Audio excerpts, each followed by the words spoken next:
Hey everybody, I've been downloading videos, but I thought I'd try it live today.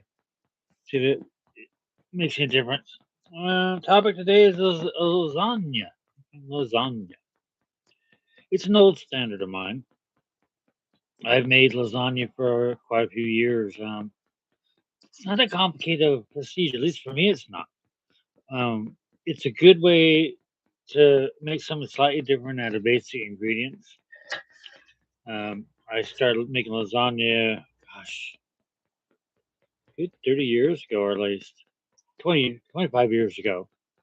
Um, we made lasagna. We call it cheetah's lasagna because it was, we were living on food stamps. We couldn't afford super expensive ingredients, but we were able to make a fairly tasty lasagna without, by cutting a couple corners.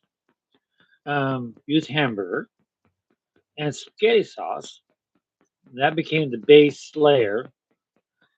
The noodles was the hard part at first because you buy the noodles, you boil them, you try to get them from the pot to the pan without breaking. It's almost impossible. Now they have what they call baked baked lasagna. It's pre-cooked. You lay it down. Oh, it's hard. You lay it down, and as soon as it bakes, it softens back up into a noodle. And you skip that broken part that I had a problem with when I was making lasagna. Anyway, so you lay down your noodles, lay down your hamburger sauce. It was basically just hamburgers and spaghetti sauce. Spaghetti sauce gives you some versatility because there are lots of different flavors of spaghetti sauce.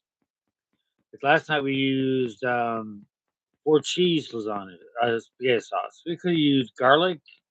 We could use mushroom. There's also a sausage one. There's all sorts of different kinds of spaghetti sauces. That changes up the taste a little bit for you. And then on top of that, we put instead of ricotta, we use cottage cheese, which usually works pretty good. And on top of that, we put Parmesan cheese. Although now they got out a mix, in our store at least, it's Italian cheese mix, which has not only Parmesan, but like four or five different flavors, Asiago and other Italian flavored cheeses mixed up. You sprinkle that on. That's a layer. Put down cheese, do the same things again, another layer. As many layers you want to make it thick high. It was thick enough, we only did one layer. Could have done two, but it would have been a little bit. If you on the very top, you throw a whole bunch of cheese, bake. That's it. That's what we call cheater's lasagna. Kind of a light off there. Ooh, making pain today. Oh well, but that's what we call cheater's lasagna. Good type of stuff to make for a quick dinner. We had garlic toast with it. You can have green beans or anything else you want. You can change it too. I mean, it's a hamburger. You use chicken, um, ground or just chopped up.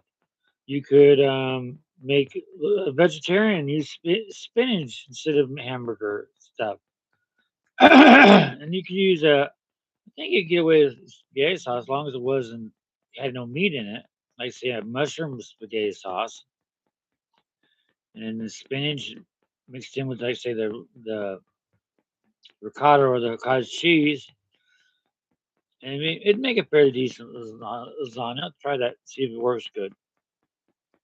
But anyway, that's what I thought I'd pass on that piece of wisdom on how to make an inexpensive lasagna that can be very tasty, can feed as many as you want. I mean, when I first made it, I had my $2 and my ex-wife, so there was four of us eating, and we loved it. We made big pans of it. It wasn't like last night. We made a little 1 pound pan worth. We made like 3 or 4 pounds. You know, nobody complained. So today is January 17th, 2026. I was trying to say 19. And nice out today. Real sunny, cold. It's about 53 in here, but out there it's probably like just about freezing, probably like 40. So I need to get back to work. I'm working on these credit card holders and a flag cut out, So I call them silhouettes. It's a sign version of a flag to go up on the wall, an American flag.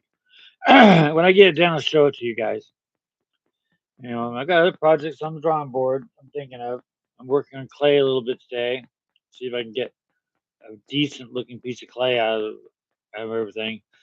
The temperature is my drawback. It's not hot outside, so clay doesn't want to set up, and even in a cool house that's partially heated. I got clay in there since for 3 days, and it's still not real. Hasn't hardened up much. So I need to put it in the oven to bake it, but it doesn't like being baked. So I'm trying to compromise the result in a nice looking result. I got some really good ideas for some clay, but I got to get this stumbling step done. Also, I got throat today. I also got this the stepping steps I call them, where the steps that slide into each other, come out that lets you walk up on things. The way they're we call it the rise. You step up is 6 inches, which is about the same height as a standard step going into a house or something or a building. So it'd be very comfortable steps to step up off the ground with ideas. I used the middle step the last couple of days because this tarp's been coming down. I grabbed hold of it too hard when I was leaving the room and I would tear it down. So I got to reattach it.